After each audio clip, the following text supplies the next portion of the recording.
दोस्तों, क्या आपने कभी ये सुना है कि किसी राक्षस की मृत्यु भंवरों के काटने से हुई हो? ये सुनने में थोड़ा आश्चर्यजनक किंतु सत्य है। नमस्कार दोस्तों, स्वागत है आपका द स्टोरी पंडित चैनल पर। और आइए सुनते हैं कि कैसे भंवरों के काटने से हुई एक दैत्य की मृत्यु। दोस्तों, पूर्व काल में अरुण नाम का एक बहुत बलशाली दैत्य था। अमरता प्राप्त करने के लिए वो हिमालय पर्वत पर जाकर गायत्री मंत्र का जाप करते हुए तपस्या करने लगा। अरुण दैत्य 10,000 साल तक कठोर तपस्या करता रहा और तब उसकी तपस्या से प्रसन्न होकर ब्रह्मा जी ने उसे अपने दर्शन दिए और वर मांगने को कहा। तब दैत्य अरुण ने ब्रह्मा जी से अमरता का वरदान मांगा। इस पर ब्रह्मा जी ने कहा कि पृथ्वी पर कोई भी जीव ऐसा नहीं है जो अमर हो सके, इसलिए तुम कोई और वरदान मांग लो।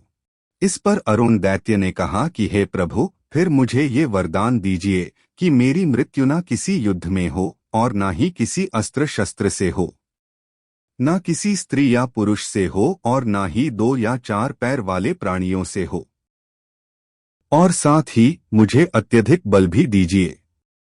तब ब्रह्मा जी तथास्तु कहकर वहां से चले गए।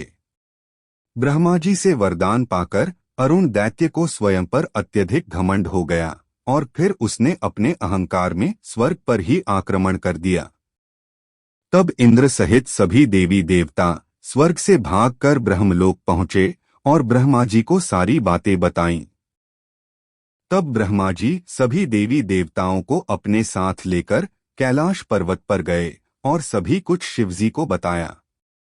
सारी बातें सुनकर शिवजी ने सभी देवी देवताओं को मां भुवनेश्वरी की आराधना करने को कहा।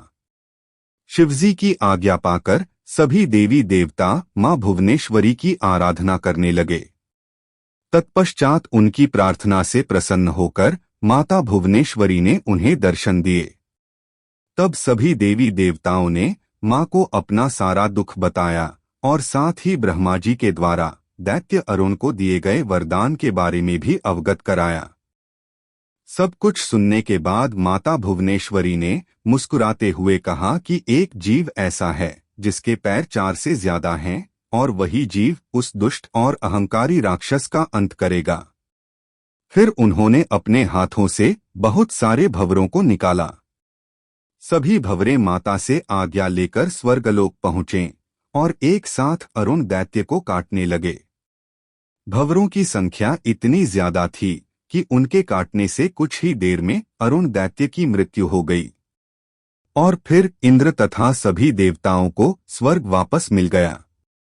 तो इस प्रकार अरुण दैत्य का अंत भंवरों के काटने से हुआ और माता का ये अवतार संसार में भ्रामरी देवी के नाम से प्रसिद्ध हुआ। तो दोस्तों, इस प्रकार ये कथा यहाँ समाप्त होती है। हम जल्द ही आपसे फिर मिलेंगे एक नई और रोचक कथा के साथ, और तब तक के लिए आप सभी को हमारा नमस्कार।